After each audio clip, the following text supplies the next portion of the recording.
Buenos días, buenas tardes o buenas noches. A la hora que sea que estés viendo este video te damos la cordial bienvenida, donde abordaremos el tema negociaciones con Europa Occidental y la nueva Europa Oriental. A raíz de la terminación de la Segunda Guerra Mundial y con el inicio de la Guerra Fría, Europa se dividió desde el punto de vista de los diferentes países que la forman. En Europa Occidental, con países con economías de libre comercio y aliados de Estados Unidos en la Guerra Fría. Y por el otro lado quedó constituida la Europa Oriental con economías de planificación centralizada y bajo la influencia directa de la Unión Soviética. Como resultado de estas tensiones políticas en Europa Occidental, la mayoría de los países se agruparon para formar dos bloques económicos: la Comunidad Económica Europea, que dio origen a la actual Unión Europea, y la Asociación Europea de Libre Comercio. La antigua Comunidad Económica Europea se convierte en Unión Europea en noviembre de 1993 y se constituye como uno de los mercados más importantes del mundo, pues cuenta con 455 millones de habitantes. La Unión Europea es una fuerza estabilizadora y de continuidad en un mundo cambiante. A partir de 1992 se ha enfocado a la construcción de un mercado europeo verdaderamente unificado, sin fronteras. Para México, la Unión Europea significa el segundo mercado más importante. Por fortuna, las relaciones con los países de la Unión Europea, incluyendo los 10 nuevos miembros, son muy cordiales. A partir del 1 de julio del 2000 entró en vigor el Tratado de Libre Comercio entre México y la Unión Europea. Este tratado es un conjunto de reglas que los entonces 15 miembros de la Unión Europea y México acuerdan para vender y comprar productos y servicios. Se le llama de libre comercio porque estas reglas definen cómo y cuándo se eliminarán las barreras al libre paso de los productos y servicios entre las naciones, las cuotas, licencias y particularmente las tarifas y aranceles que se cobran por importar una mercancía. Asociación Europea de Libre Comercio, mejor conocida con sus siglas ALC. Esta asociación está basada en la Convención de Estocolmo de 1959 e inició su operación en 1960 con 8 países participantes, los cuales fueron Suiza, Austria, Dinamarca, Inglaterra, Finlandia, Noruega, Suecia e Islandia. Como resultado de la adopción de la Declaración de Luxemburgo en 1984, se realizaron prácticas comerciales para formar un solo mercado, el cual se denominó Espacio Económico Europeo. México firmó un acuerdo de libre comercio con la Asociación Europea de Libre Comercio en noviembre de 2000, que entró en vigor el 1 de enero de 2001.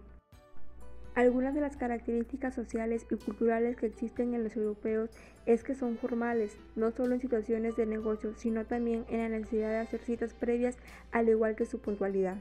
En el norte de Europa es común que se invite a visitantes extranjeros a tomar aperitivos. En el caso de Finlandia, después de las formalidades iniciales, es fácil entrar en confianza y invitar al baño de sauna a sus invitados. En Austria y Suiza, los negocios se tratan en forma indirecta y es costumbre iniciar discusiones hablando del clima.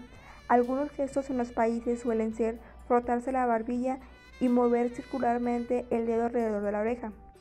Las reglas de comportamiento y estilos de negociación.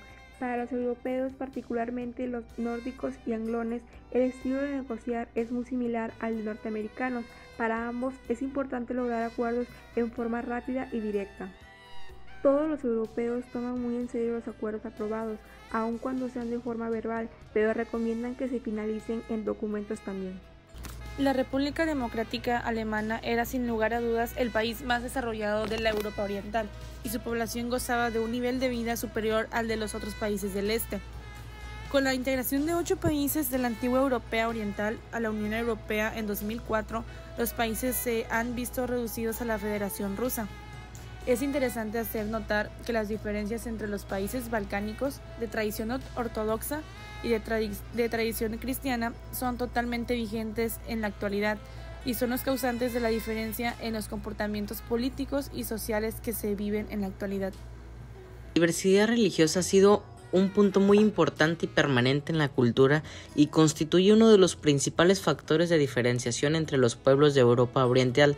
Existen varios tipos de religiones en Europa. Dentro de ellas podemos ver que se destaca el catolicismo, la religión ortodoxa, el islam, el judaísmo, entre otras muchas más religiones que se pueden presentar dentro de este continente.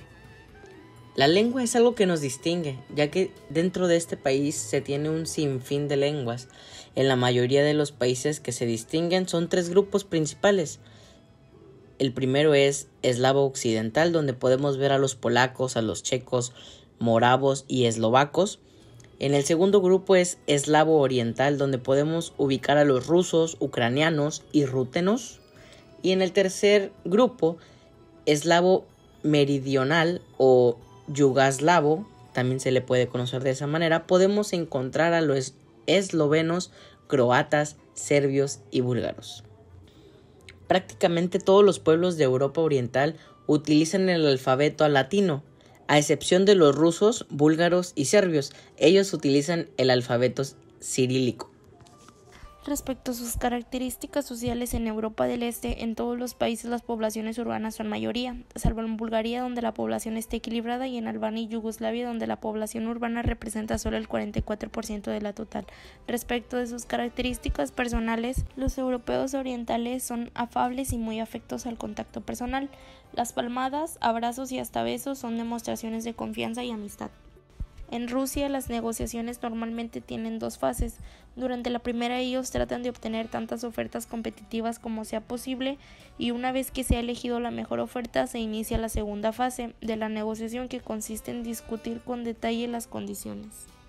Gracias por su atención, esperando que haya sido de su agrado esta explicación.